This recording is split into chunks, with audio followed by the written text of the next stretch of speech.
find a way. Quintin, man, thanks for being here. I'm really looking forward to hearing about Emory and Henry, the magical year you guys had, like the start of your head coaching career, and such a big year, man. Like, yeah, it was outstanding. I followed it. Like that's a pretty cool story. Oh yeah. But first, man, I want to hear your story. Like, where'd this love of football come from? I'll try to be as short as possible, but it goes all the way back to a little kid from Culpeper, Virginia. Actually, I didn't grow up as a football fan. I grew up as a basketball fan. And if it wasn't for my cousins, I think the love of football grew just watching them two and all my other cousins that I watched. So the two main ones that I watched, three, Bradley Starks, Stevie Struther, and Freddie Struther. Those are the three of my cousins that I just watched.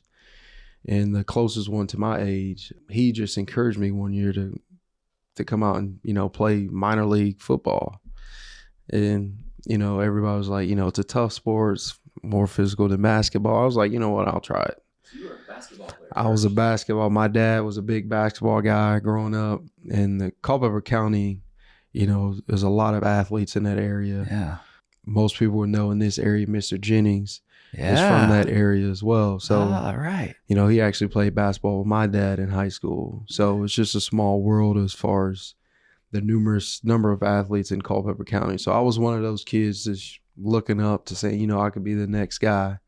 But unfortunately, football became one of those things where I grew into and just kept playing. And I wasn't the biggest, wasn't the fastest, wasn't the tallest at the time, but just grew into loving the game of football at a young age. I started around 8, 9 years old, playing in the minor league, and every year just wanted to compete. Yeah. And that's how I started, and just playing against, family members and close friends, going to school the next day. Yeah, it's back in the backyard, in the playground. I mean, that's where the love of the game was, just going out and just playing. Yeah. Everybody was outside. If you weren't there, it felt like you were just out of place. Like you just weren't on the football field, or you weren't on a basketball court. So playing in those minor leagues and into major leagues, and then growing into middle school and actually, just sticking with it. Me and my parents, obviously we all moved to Orange County, which is the next town over where I'm from. And that's where things started to speak into existence, as far as, now you got middle school ball, you got high school ball. So this is when, everything's, that fun starts to die out and it's starting to get serious. Yeah. So, were you still playing basketball? I was still playing AAU basketball at the time. Yeah. I was playing both. Like I said, it was one or the other. So it was going from football season right into basketball season. So that was kind of just something that I got used to. And I, did the whole AAU thing that every athlete has done in high school. So that was fun. Yeah. I went back and played in Culpeper with a bunch of guys. And as we got older, we became close. But, it was, like I said, me and my cousin, the three of us, just grew into football. Yeah. And it was one or the other. Which one was going to get us to the next, to the next level kind of deal. Like I said, middle school ball, high school ball, before you know it, I was being recruited by, these schools coming in and seeing this kid from Orange County that, not a lot of people knew about. So that's how I got into, just a love of football. And before you know it, I was playing 1 year at UVA and finished up at James Madison. And after I graduated from JMU, I had an opportunity to coach down at Emory Henry, good old Southwest Virginia, and been here ever since. Did you play both sides of the ball when you were young? So when I was in high school, so I played quarterback and receiver. Quarterback? Yeah. And I also played defensive back and safety. Yeah. So actually in middle school, I started as an outside linebacker, and a kid that was just as athletic as I was, he ended up hurting his collarbone. And that's when I jumped into a safety, and I jumped into the quarterback role. So I was originally a running back and an outside linebacker in middle school, but things shifted. Yeah. And the rest is. What were you recruited as? I was recruited mainly to play receiver. Yeah. I was recruited by Virginia Tech to play defensive back. And I was recruited by a few other schools to play quarterback. But mainly it was wide receiver. Yeah. As far as what college coaches wanted me So to play. the high school Quintin, when you ran a route, like who were you trying to be? Like who in the NFL were you? I'm a lefty, so I was a kid that, just growing up, Michael Vick in the state of Virginia was one of those kids, one of those guys that everyone wanted to be like, and including myself. So everything was Mike Vick for me. That's who I wanted to be. That's who I wanted to play like, and that's who I idolized. Going into the high school realms of being a lefty quarterback.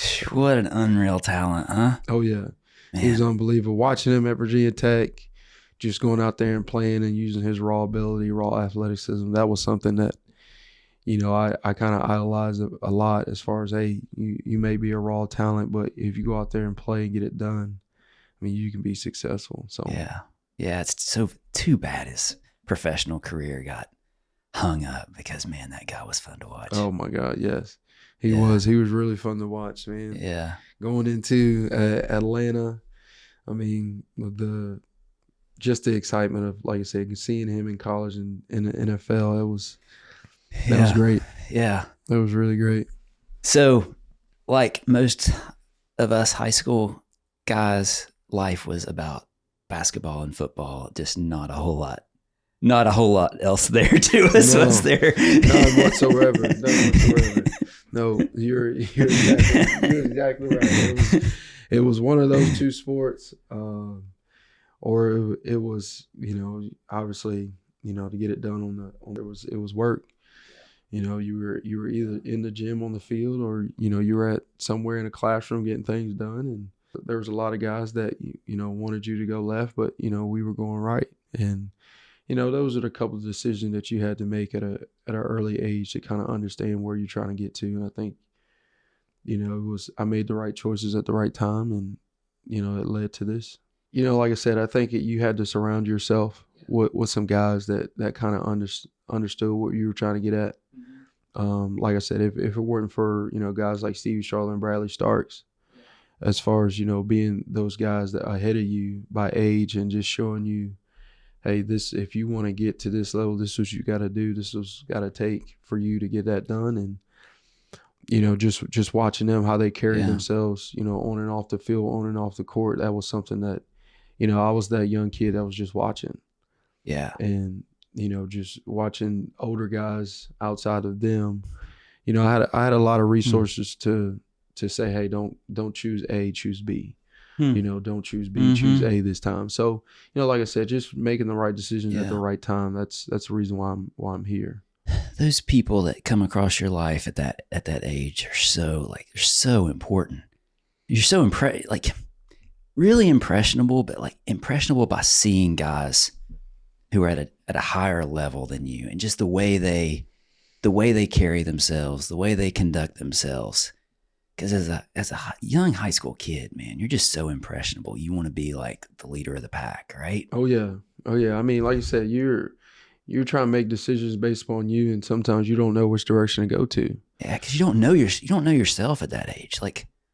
No, it's challenging. I'm glad that Twitter and Instagram and all that stuff wasn't around when I was in high school, because now, as far as, back then, you probably get a maximum of, 10, 15 offers, 20 offers.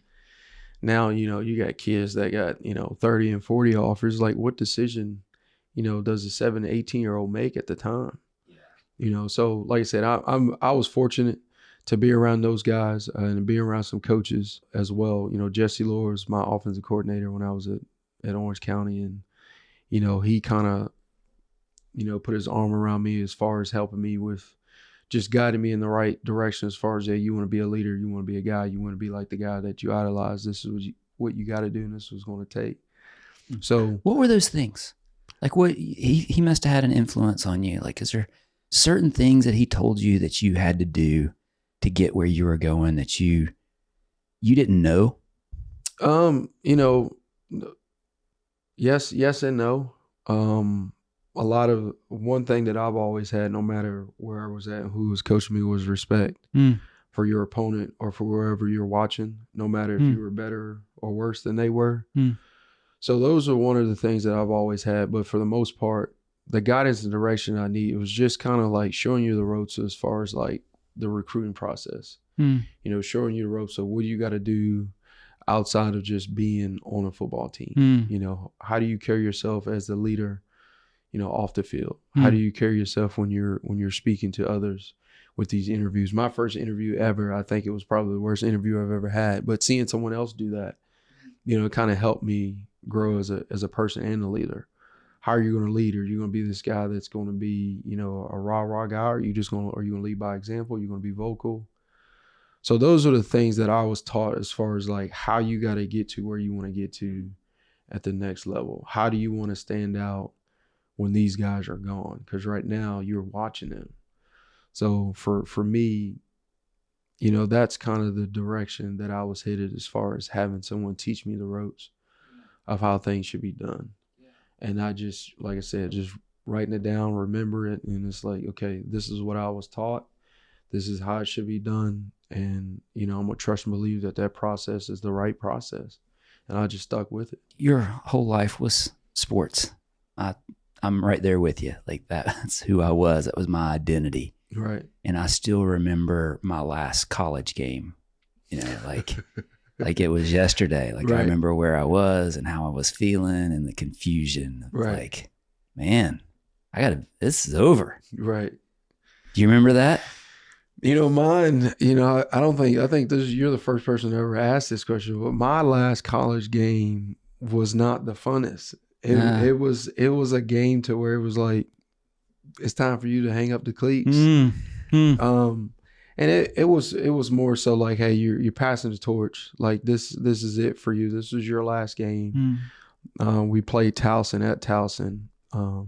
It was just kind of one of those moments where, you know, the younger guys were still energetic. You know, it was one of those deals where it was like, listen, like you've done enough for this program. You've done enough for this school. It's time for someone else to kind of, you know, run the room a little bit. And, you know, playing receiver, it's already hard enough that you got to get the ball thrown to you. But it's just all the bad things that you can think of just happened that game. You know, the difficult catches to make, the ball out of bounds, you know, not catching it clean, you know, all of that stuff kind of came into place with me. And it was one of those situations where it was like, you know what, like, let's have a different approach to how you want to affect, you know, college football or just college in general. Did you know right away that you wanted to be a coach? No. So at the beginning of going into my senior year, it was actually my teammates in college that kind of, it was kind of like the first sight that I saw. So I had an opportunity to be a captain my senior year, and just having nicknames and, you know, having a name like Quintin, the easiest nickname is Q. But it kind of got a ring to it because at one point it was Captain Q, and it was Captain Q. My teammates were calling me that, and it was all fun and games. And then, you know, we had a receivers coach, and I helped the receivers coach out with a lot of the young guys. And they had a lot of respect for me to do that. And then one random day, one of the young guys just said, Coach Q. And it kind of had a ring to it. And that was kind of the first time where I was like, you know what?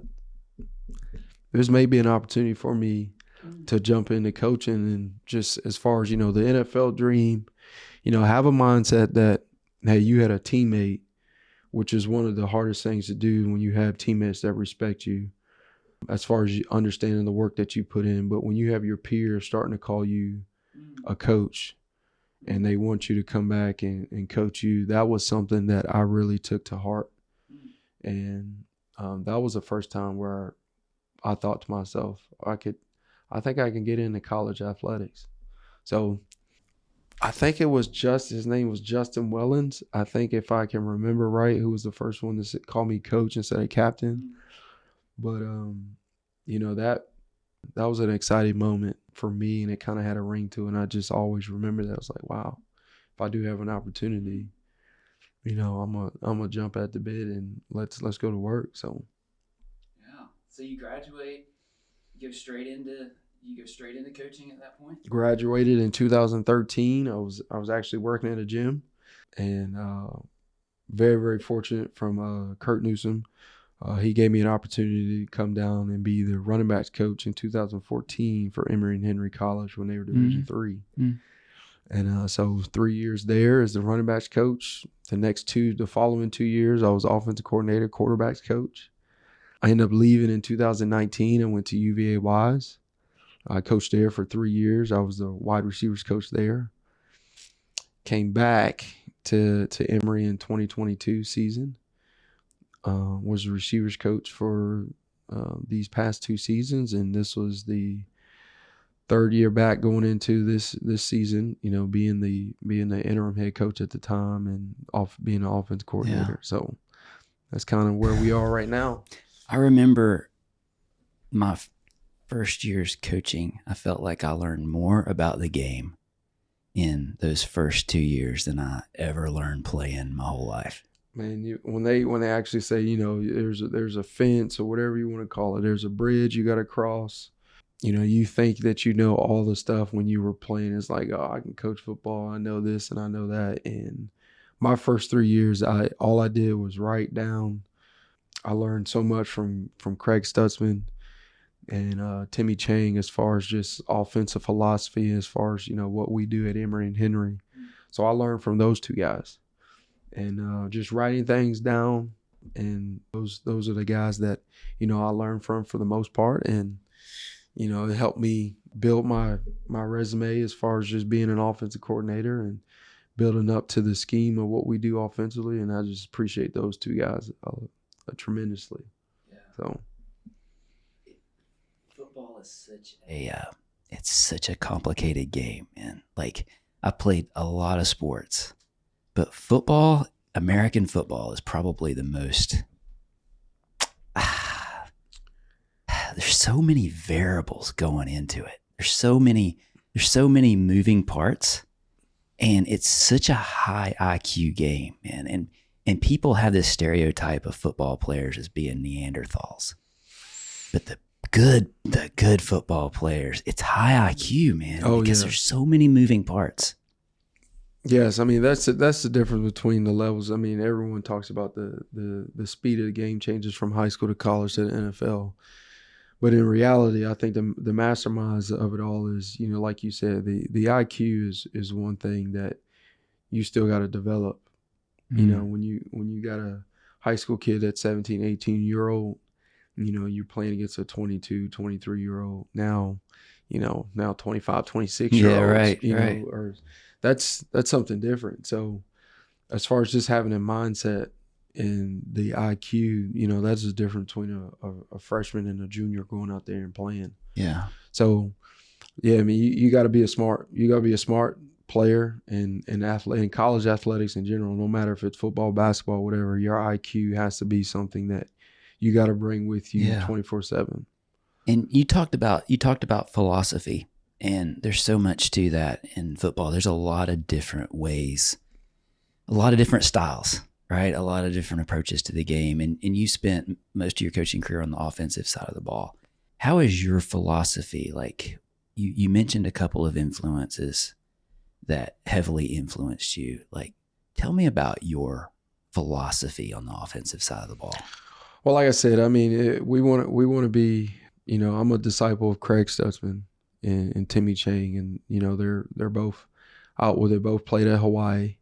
So just that up-tempo RPO is what our main style is. As far now, our philosophy, you know, we want to be up-tempo, we want to play fast, and we want to score as many points as we can. And we want to be fast, physical, and we want to get in the end zone. And that's overall broad as far as what our philosophy is on the offense side of the ball. So with that philosophy, you've got to be willing to make mistakes. Right? You got to be willing to take risks. When you're playing fast, there's a lot that could happen within seconds. And like I said, you got to, you know, our coaches do a really, really good job of coaching up, you know, situational football and making sure everyone understands the task at hand. that is the one thing that I do agree with football, and the saying is football is the greatest team sport because it takes more than one.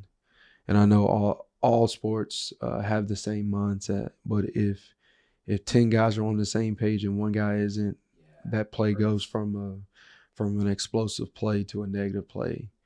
And I mean, that's what football is majority of the time. No football game or no game at all is perfect. Such accountability too, man. Yes, I mean, because you're the guy that misses the block or fails like 10 other eyes are looking at you in the huddle. That is the challenging part for us from the offensive standpoint, and that's why I think the passion that we as coaches and the players have is like, man, it'd be so great if all 11 can be on the same page to get the job done. I talk a lot about like just having played so many different sports, and I feel like every one of them gave me something different. Every sport taught me something different. So basketball taught me things about myself that football didn't, Right. And football is just, it's like a staring fear in the eye, sticking your chest out when you might be a little bit scared. Yeah, you're right about like that. I played receiver, but I really love playing cornerback. Yeah, and that was my jam to start with. Yeah, and an open field tackle is one of the hardest things I've ever done in sports. Is you are by yourself on an island. There's so much technical elements to an open field tackle, right? Like, yes.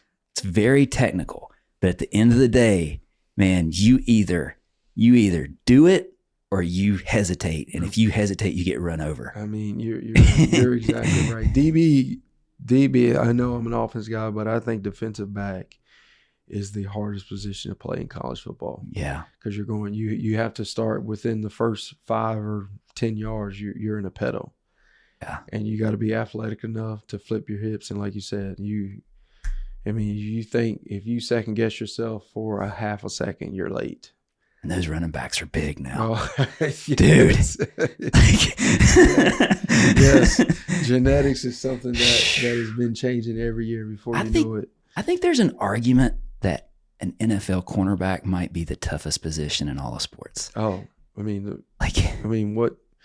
back then, I mean, you could grab, you could get physical with a receiver. I mean, you can't touch them. I mean, you can't touch. I mean, coaches are putting boxing gloves on DBs in practice just so you can't, PI. And you've got to cover like these burner receivers with pace. Yes. And then, these guys that are executing routes. Then Derrick Henry comes around the edge and you got to tackle that guy. Like one person's got to do all those jobs. Like that's mission impossible, man. You gotta be different. And you gotta have a different mindset. Yeah. Of being a corner. You gotta be a dude. Yeah. You gotta be a guy at corner for sure. Yeah. At any level. You gotta have it. Yeah. Is what I say. But so this approach to the offense, which is fast-paced, are you depending on players to make more decisions in that style of football? So, the toughest position for our offense, and it's the one that I'm on the most, is our quarterback. And our offense, it's like a point guard on the basketball court. You got to be the facilitator. You got to be the one that knows the situation. Do I pass left? Do I pass right? And based upon that decision, it's either a positive or a negative. So I challenge the quarterbacks all the time because that is the situation that we are in within our offense. So that's where our offense starts, and that's the flow of the game. And once you coach up the quarterback enough in our offense, that's when our offense goes, because everybody else, the other 10 guys, are going as the quarterback goes. When you say coaching up the quarterback, does that mean empowering that quarterback to make the decision in real time? 100%. He's got to be the extension of the offensive coaches. Yeah. He's pretty much got to speak what we say. Yeah. And as we signal that, he's got to be now the coach that, Okay, this is what coach needs. This is what coach meant. I watched enough film. Okay, here's the decision. I know the situation. Am I throwing it or I'm running it here? So the quarterback's got to know it all. Talk me through a play. I don't think people appreciate how many decisions a quarterback makes in the moment. And we watch Mahomes and we watch these guys, and they make it look simple because it's like the game is slow for them, right? Oh yeah. By that time, when you've done it so many times, I mean, the game has to be slow, a little bit slower for you. But you're not handing a 25-year-old seasoned professional the football. You're handing a 19-year-old. That's exactly right. The ball. Oh yeah. And the game's fast. And the play, there's a lot of different things that a quarterback can do with that play, right? Like I'm assuming in your offense, multiple options, multiple reads. Yes. Talk me through all the decisions that a quarterback makes in that, 3.5 seconds? Oh yeah. I mean, so a base play for us, let's say everyone has this play in their offense now. Mahomes has thrown this at the next level, but everyone has pretty much like a slant behind a safety. So in our offense, we're either going to run it to the right away from that safety, or when he fits the run, he's the guy that no one can block, because the offensive line coaches, they go crazy when we have 6 in the box to block, and here comes an extra guy. So a 7th man in the box, if a 7th man is coming in the box, quarterback needs to be throwing it somewhere. So let's say the receiver's running But that 7th man comes in late. Like they don't know they're coming. So the quarterback has to read that. So that's part of our offense. Yeah. So whoever the 7th man is, or what most coaches say, the extra hitter or the extra fitter. So you got 5 offensive linemen. Most of the time a tight end is blocking for us. So that's 6 on 6. So whoever the 7th guy is the unblocked guy. That's the quarterback's read. So quarterback's read, let's say I'm reading a boundary safety. Safety fits the run. Now I'm throwing it to a solo receiver or to my 2-man receivers out in the perimeter. So safety fits, quarterback's throwing it. So as simple as that can be, there's a lot of eyes that defensive coaches do a great job now of teaching them with RPOs and how quarterbacks are, holding on to the ball, what eyes look like, what feet, how patient, like you said, that show up late. What does all that mean? So that's a post-snap read. So before the ball snaps, we have something called a pre-snap read. And for us, most of the time you have extra fitters on both sides of the box. So within the lineman, wherever the ball is, you're going to have an extra fitter on your left and you're going to have an extra fitter on your right. Both of those guys are the quarterback's responsibility. So in whichever one shows his hand first, that's the decision that the quarterback should make. Let's say I got a pre-snap where I can just catch and throw to my old fast slot over here. I can catch and throw it to him based upon his leverage. And everyone understands leverage. Hey, if he's tighter to the box, throw it to that guy. If he's out of the box, okay, don't worry about him, worry about the other guy. So that's kind of the broad topic of where we are with the quarterback as far as what I just went through. So most of the time, the quarterback the ball is going to be in 3 people's hands: the running back or 2 other skilled players, as far as who has an opportunity to even just get the football. So they have a 33% chance of getting the football, and the quarterback needs to make the right decision at the right time. Yeah. And that's the quarterback. And that's all the quarterback. What you just went through happens in 3.5 seconds. A quarterback, like I said, a quarterback for us has to be really, really smart and has to understand, knowing the situation, where's the ball at, the flow of the game. I'm saying all these things, and it's just it starts to adds up before you know it. Go, man, why is a quarterback being coached up so much? Well, this is why, and the quarterbacks understand it, and it's as simple as it can be. By the time you're within this offense, you're gonna be like, man, this is a lot easy. But like you said, a freshman that's showing up, and it's like, oh my God, I got to know this. This is like, man, I got to know 20 things. And it's like, Yeah. my senior is going to be like, slow down. It's really just 5. I think most football fans look at a coach and say, oh man, he passed it when he should have ran it. He's not a very good coach. Like, like your job as a coach is to coach that 19-year-old quarterback up Monday through Friday to be able to make all those reads and all those decisions and give him a chance to execute, right? 100%. Like that's the hard stuff. That is the challenging part. Monday, what most people are not seeing within the practice and how the process is up to the games, that is the challenge, right? So every situation that you make, you want it to be the most difficult situation because you want to see what decisions he's going to make. If the practices are easy, Saturday is going to be challenging. If practices are difficult, Saturday is going to be easy because you put him in the most difficult situations to where, man, I should have done this. That's an art, right? Like how do you add pressure in a practice environment? Because it's really difficult to replicate a game environment in practice. So how do you add pressure to that? Well, those skill guys? A lot of the times, I mean, the number one thing is, like you said, pressure most of the time is noise. So, for us, we got music playing at practice. So that adds, one thing. So you got to be able to focus. You got to be able to hear. So obviously just signaling and then just repping where his eyes should be.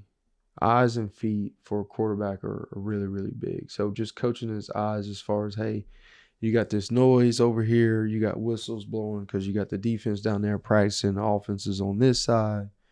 So a lot of the noise as far as how can you imagine what's going to happen on the game, what's going to be out there on Saturday. That's what we do. But again, you got to rep the things that a quarterback is going to see on Saturday. So for us, scout team, guys that are not playing, the guys that are redshirt and that are giving us a look for Saturday, those are the most important guys from a Monday through a Friday to any guy that's playing on Saturday, because you got to rep what we may see. Yeah. So it may not be the exact person, but you gotta see what you saw in practice. How much of your work is designed for the upcoming opponent, as opposed to just executing what you do? And that's got to change with the level of, like, the pros have seasoned professionals, so they probably have more options, right? Whereas we're dealing with pretty young kids here, 19 years old. Like, is it about executing their style or adjusting to the opponent? Well, I think it's a both. Yeah. From a coordinator standpoint, I say you have your game plan, and that's before kickoff. But then you have the game plan, and how do you adjust? Yeah. Right, adjustments, is a big key in the success.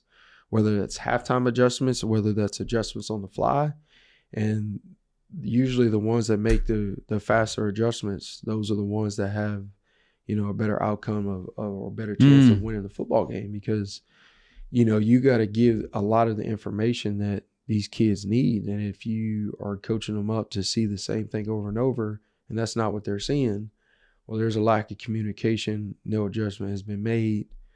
Now we're playing the shoulda, coulda, woulda game. So a lot of the times adjustments are big key part in a football game. Football coaching is so unique because, like with soccer, it's almost like this organism where you got 11 guys kind of, they're all defending, they're all attacking, they're all transitioning, and one coach can influence that group. Football's different, man. Like, you got coordinators. It's almost like you've got this corporate structure within the game. Like, you got your line coaches and your quarterbacks, like so many different angles. And so as a head coach, you can't get locked into just one perspective and coaching you got to manage this organization in real time. Yeah, I mean, A head coach should always say he is just as good as his assistants are, and that's me to a T. Yeah. It's not just me out there. I tell a lot of people, this is my first year being, line as the head coach, and it's like, what is the difference between being a head coach or a coordinator? And I said, well, in reality, it's just making a decision to go for it, kick it, go for one, go for two. So in a sense, you gotta trust the coaches that they have the same goal that you want to have, and that's winning a game. And as long as we're on the same page and the message is being said the same and having the same mindset, and we're all on the same page, we're going to be successful. And no matter what we do, no matter what we call, we as coaches got to believe that plan is the plan. Yeah. And I have a lot of appreciation for my assistant coaches for getting the job done. Like I said, the success that we had, it was really, really fun this year, and we got the job done. You make that sound a lot easier than I know that it is. First year head coach, like that's a whole different skill set though, because you're not just choosing to go for two. You're empowering all these people. You're empowering all these people, all these coaches, all these players to make decisions and to get everybody on the same game plan. Because you got the other thing about football, there's a lot of guys. Yeah. Like there's a lot of guys out there to get on the same vision and the same plan. And that's what's so impressive about this first year you had, where you guys go 9-2, undefeated at home. This is your first year as a head coach. What do you think? What did you learn? What did you learn as an assistant that you were able to try and worked as a head coach? It had to be a lot of experience. Like it had to be a lot of learning on the fly this fall. Well, like I said, from the coaching world, the two places I've been at Emory and been at UVA Wise, and I've learned a lot from both of those head coaches. Like I said, Kurt Newsom, he gave me an opportunity to get into college coaching, so I will forever be grateful for him. I learned a lot from Dane Dameron as well, being at UVA Wise, and as far as for me as a head coach, I've always learned that you got to go with what the team is used to, or you got to go with what the team believes will work. The structure within the program that we've had, that's kind of been the foundation. And adding some core values to this football team this past year, I think was a big key. And also just being able to relate a little bit more to kids, I think that was a big plus. Yeah. Tell me about the core values. Well, we've added 5, and the first one is love. And I'm not talking about the love that we got from home from mom, but just the love and the support and the care for the kids. Because when you show any player in any sport, when you show them love and you show them that you care for them, that's when they'll play for you. They know that you care for them, not just because they play on a team. Yeah. You care for them because of who they are. Yeah. Love for us is the number one core value. And it starts with me, and it trickles down from the other coaches, and it trickles down to our captains. And before you know it, the players are showing love to each other. And they're showing supportive love, and they're showing that they care for them, not just because they're a teammate and they make plays on the field, but they care for them outside of football. The second one is toughness, mentally and physically tough for football. Shout out to Coach Rome, who's our strength coach. Without him, this program wouldn't be where it's at right now. I thought that was a big plus for Emory Henry University, and it's been a big reason why we went 9-2. So from the mental and physical tough part, I kind of lean on him for that, because they're in the weight room right now. For us the mental aspect of playing the game, what we talked about earlier as far as the IQ, but also the old school feeling. What I've been raised is the tough love. And I think because if we show the kids that we do love for them, they also understand when we show them tough love is not because we don't like them or we dislike what they did. It's because we care for them and they know that. And I think those two coexist. And on every recruiting visit that we had this past week, I told all the parents, I said, I don't care where you're from, how you were raised. I promise you in each household, a kid has had those two at home. And the one thing that we say, we want this place to feel like a kid is at home. Well, let's do the first core values is what they got from home, and that's love, and that's tough love. Every kid has gotten that in a household. No matter how it was done, they got that. And that's what we're building. And then number 3 is our standard, which goes with our colors, which is blue collar gold standard. Southwest Virginia has always been about blue collar people. And I think that's something that we want to, we have an effect on at Emory Henry. And it's always been like that. That's been a tradition. Before I even got to Emory Henry, blue collar people. And we want to do things the right way. And that's blue collar gold standard. The 4th one is team. If we do things the right way, if each individual lives beyond the blue collar gold standard, if each individual shows love and each individual has mentally and physical toughness and can take tough love, then we can do that as a team. And that's how we play together. And the last one is number 5 is believe. You got to believe that you got to get it done. And that will always be from coaching and from the players, not believing that you can just get it done, but we also got to believe in each individual kid. When we ask them to do a task, we got to believe that they're going to get it done.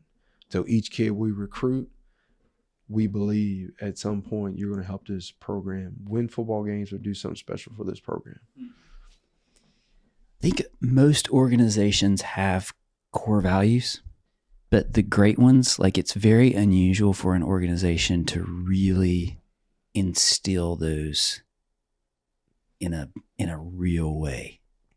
And I had a Bristol Motor Speedway was in here last week talking about core values that they agreed on back in the early 90s or 80s. They're still with them, like exceed expectations. It's like in some of the blue collar stuff, like it's stuck with them, and it's an organization that's just continues to perpetuate these core values. And that to me is where you see like sustainable greatness. So you take this job in July, like how do you start to implement these core values in such a short time? Well, for me, it was, getting a phone call from Timmy Chang. First he said, congratulations. And then he was like, listen, this is your team now. If you want to have something different, I have core values. And like I said, just being a disciple of Craig Stutzman and Timmy Chang, the one thing that they've always done when I've been around them was always showing love. And that was always something that stuck with me, being around those two coaches. And so I knew that was going to be number 1. And then, like I said, Coach Chang just helping me out with some other ones that he had core values for. And it kind of stuck with me to pick some core values that already was instilled in our football program. Like I said, blue collar gold standard, regardless if I'm there or not, that will always be at Emory Henry. It will always be a Southwest Virginia deal. So that was kind of already, hey, that's going to be in a core value just because of where we're at. Do you find like kids from bigger cities that come to Southwest Virginia to Emory, they embrace that? We recruit, the whole state of Virginia. We're in Tennessee, we're in North Carolina, we're in South Carolina, we're in Georgia. So, we're in West Virginia. We don't care necessarily where a kid is from. because we believe once you get, and we have a saying, area 26, but it's exit 26 off of Emory and Henry. And once you get off of that exit, like you're going to feel, you're going to embrace the blue collar gold standard here at Emory and Henry. And I don't have a problem, or kids have never had a problem, like, the Richmond area, which is, city. We're in Richmond and Virginia. We're in Knoxville. We're in Charlotte. We're in Raleigh. So like we go to these places where, these kids come from a faster paced city, and then they get to, exit 26 and they're like, man, this is a little bit different where I'm from. But the culture of what we're trying to build and what this football team is the reason why there's a good amount of kids that still care and that still want to be successful and that still want to do things the right way. And those are the kids that we got on the football team. The thing that was most rewarding for me coaching college sports is like that the difference between the kid that walks across the stage and gets his diploma, the difference in that kid from when they walked on campus. Yes. Like it's one of the most rewarding things I've ever been a part of. And it wasn't just me or just the soccer program. It's just a lot of things going on in a kid's life that can, like you were saying earlier, like they can take you left or they can take you right at that age. And like, if you're in the right place and you got the right people around you to see the tangible product of that 23-year-old kid, it's pretty cool. I think that's one of the most, I think that is the most exciting reward, like you said, that a coach can see, is when they see their athletes get a degree and go, I was part of his life for 4 or 5 years or how many years it was, but just to see the success that kid has had on himself. And now you were a part of that. And now he can go wherever he wants to with a degree in his hand. It's like, that's what it's all about. And it's not, I don't think it's just the degree either. Like it could be argued that a degree, like how valuable is it in today's age? Right. But like that self-confidence that you have after going through struggle and being a part of a team and watching other people like model how you do that. Man, sports is so magical. Like there's just not that many places in our society where a young 18, 20-year-old can grow like that, right? And have that opportunity. Oh yeah. No, you're right. You're definitely right about that. I think one of the things that we haven't talked about a lot but it's very, very similar to that. And the reason why someone like myself or any young kid, in life nowadays, everyone needs structure. And athletics as a whole has structure. Yeah. You have a plan, you have a daily schedule, kids, you're waking up lifting, you're going to eat breakfast. So I go to class. Like a routine and structure in athletics helps an 18-year-old and 19-year-old grow into a young adult, into an adult that they're going to be and be successful in life. And like you said, that's something that a lot of kids need. And I'm forever grateful for athletics to give me structure. Yeah. Do you think it's gotten more important with today's culture, which just, there's so many, like everywhere you look, there's temptations to waste your time. I mean, for college athletics now, like you said, you got to be careful. And I know it, at the Division II is not as big as it is right now in Division I, but you talk to, some of these Division I kids. I mean, with the NIL, you got to be careful who you talk to, what you say.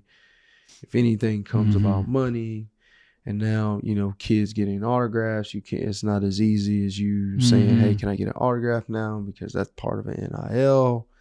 That's my name. What are you going to do with that? So the structure of what an 18 and 19-year-old need, I think that is being lost. I think that regardless of what generation it is, Mm-hmm. college athletics always needs to have some kind of structure, or the program always needs to have structure for these young kids that are coming out of high school, because they continue, they need it. And that's what they had in high school. I wake up, I go to class, I go to practice, I'm lifting. The successful ones, they get to the next level, it's already been instilled in them to have structure. Continue to build that structure before they get out into the real world. Yeah. Yeah. So, probably one of the toughest things for young people is to create that structure themselves.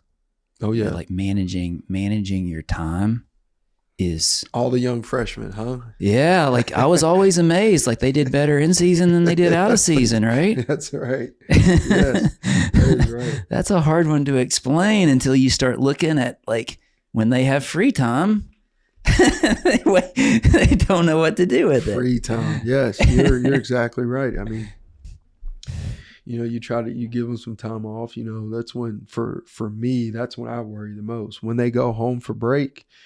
When they go on spring break, when it's fall break, I want them on campus, or I want them around us, because now here's the structure. In Area 26. Area 26, baby.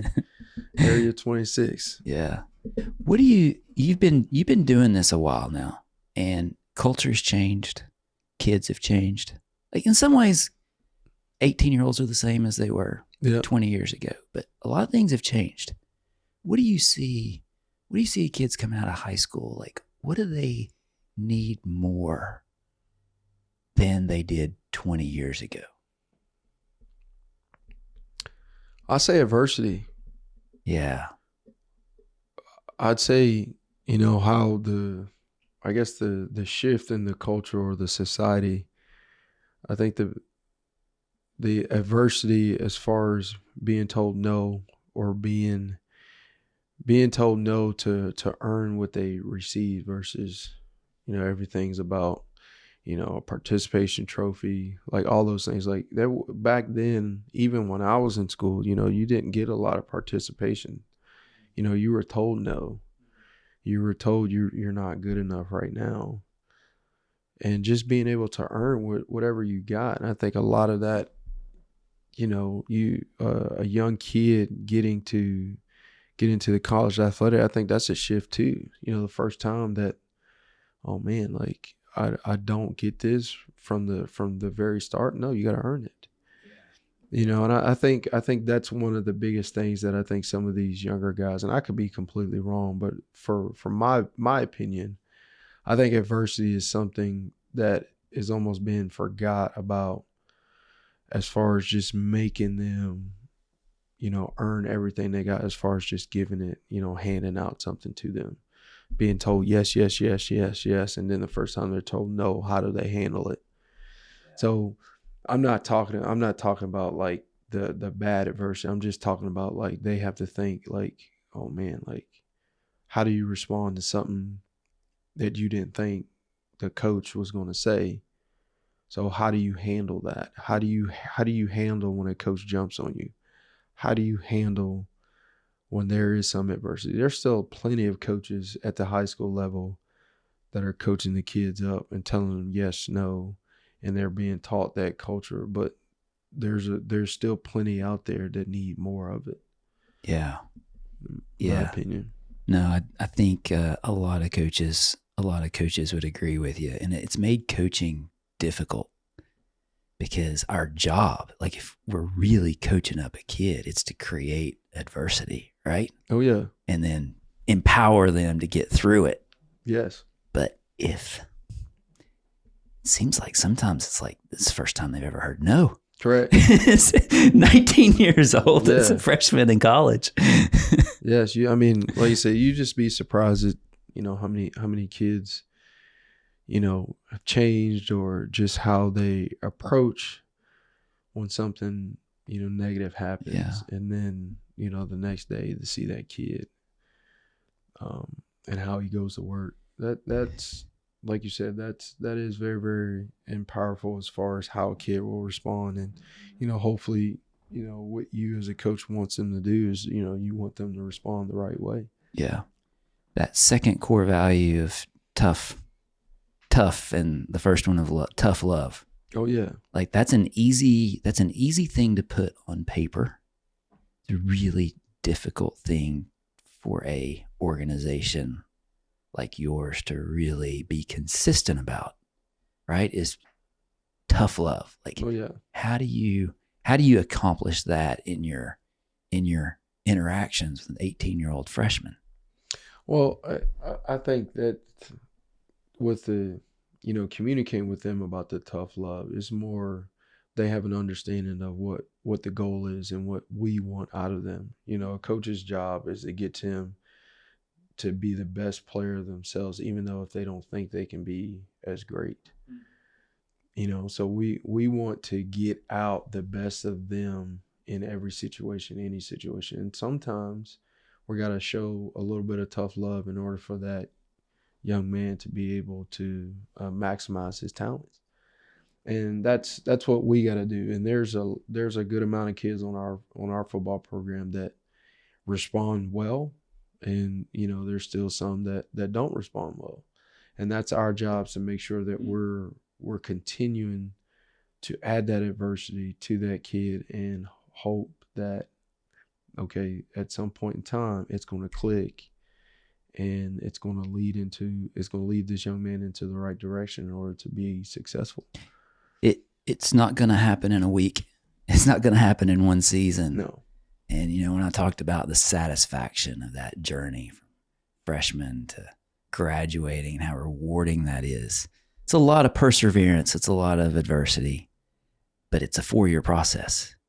In today's world, like a lot of kids show up in college not thinking about it as a 4-year process. And you've got instant gratification. You've got short-term mindsets. You got the transfer portal.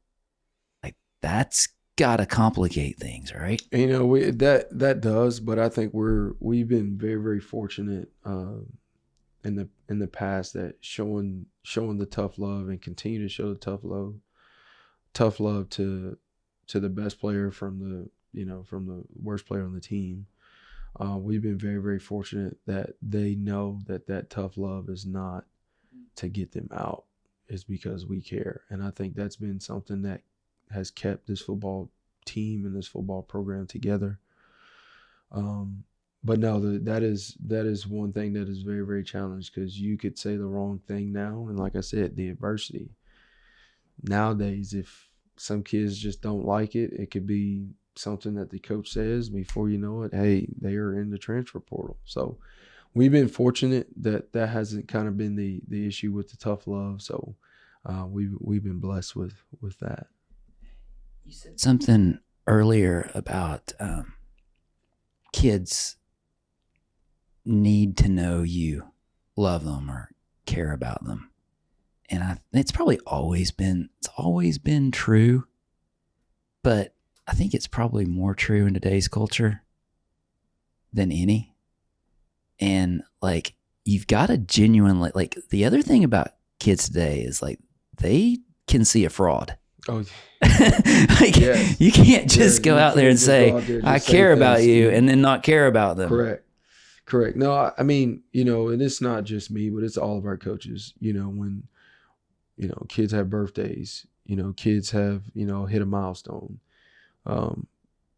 With Coach Rome being in the weight room, and some of our coaches all of a sudden walk, are there at 6 a.m. watching them lift. For us checking their class, for us to check in on them and make sure their family's okay. Like there's a lot more than just being out there and being on the football field. Like we're there 24/7, and we genuinely care. Yeah. And our office is always open. So for us, it's showing the love, but it's also caring for them as an individual, not because they play football at Emory Henry. Yeah. And I think our coaches do a great job of that in being able to communicate to our players, and our players do a great job of communicating with us. That is something that I think has changed when I was in school, as far as just being comfortable going to talk to a coach. I think kids nowadays have responded to open door policy, come in and speak to us. What do you got going on? Whether it's the good, the bad, and the ugly. But I think a lot of kids nowadays at Emory, for us, have a better mindset of walking in the door and telling us what's going on. And we've been fortunate of that as well. Yeah. Yeah. Well, you set a pretty high bar in year one, which can be a blessing and a curse. Like, how do you, in your mind, like, how do you move forward from 9-2? Well, like I said, from the culture, from the tradition at Emory Henry, has been a winning tradition with the blue collar and the gold standard. And the banners, if you ever come to Emory and Henry, just walk in the football locker room and you'll know what I'm talking about as far as the banners, because there's flags everywhere for winning tradition. And I think one season just doesn't cut it. And making the transition from Division III to Division II, the development in the first couple of years of going 5-6, boom, we hit a 9-2 season. That culture and that structure is starting to show. But now, we want to compete. The SAC conference is that's not a conference where you can just show up to win at football games. Okay, anybody can get beat, and anyone can win a game, anyone can lose a game on any given Saturday. And for us, now we've set the bar really, really high, and the expectations as far as what we missed out on last year, now we got to go do it again. Do we have the same mindset that we did last year? Can we go do that again? And the tradition that we have, I think the guys are doing a great job of training right now to be able to say, okay, whatever we did last year is over with. 2025, here we come. And I think we've done a fantastic job of saying, hey, that was then, this is now. But the challenge has been accepted. I got to have that same mindset. We got to stay true to who we are. We don't change as much. I still think there's still a process to this, and one season doesn't show the true process, but year one, year two, that really shows, are we headed in the right direction? So for us, you just got to stick to the course. You got to believe in these young men that they're doing it the right way. And we as coaches, and in myself, I got to believe that we're doing everything the right way. So, yeah, really believing it's not about adding a special talent in one position. I promise you, that is always the case. That is always the case. It ain't nothing about, it is always the old school saying, it is not about the X's and O's, it's about the Jimmys and the Joes. And I will always have that in the back of my head. So it is always about those players first. I promise you that. The right players that are coming to be a part of the culture. Emory and Henry, I was always envious of the game day football culture at Emory and Henry, because you guys, like, it's an event, man. The alumni come back. Like, people care about Emory and Henry and the university, and also for the football program. And it speaks for itself. Like you said, come to an event, come to a Saturday, come to a homecoming. Yeah. Emory Henry has a culture of, football means something to Southwest Virginia, and it means something to us. Yeah. And I think, to kind of piggyback on, the challenge of going from 9-2, I think that's the challenge, is that this is the normal expectations as far as what Emory Henry has instilled. Like I said, come into the locker room. It's not just one banner that's up. There's multiple banners up. So if we want to get back to that level and that mindset of, hey, Emory and Henry has a winning tradition, well, we got to start it first, but now let's continue to build off of that. And like I said, I think we're headed in the right direction. It sounds like you are, and what a magical season this year. I know that was fun, but as a coach, like, you put your head down the next day and it's like, how can I improve on it? So I know it never stops. But man, making a difference in a lot of lives. Well, like I said, I know I'm the head man in charge, but it's not just me. Like I said, I got great assistants on the staff. that have done a great job, that care for these kids just as much as I do, if not more. And I'm very, very, very fortunate to be part of their lives and be part of these kids' lives. And like I said, the relationships that we've built together as a staff and within these kids, I think that means more than any win or loss that we have. So, well, thanks for being here, Matt. Thanks for having me. Man. This was great. Look forward to doing this again. Let's do it. Let's do it. We'll do it after you win the SAC championship next year. It sounds like a plan.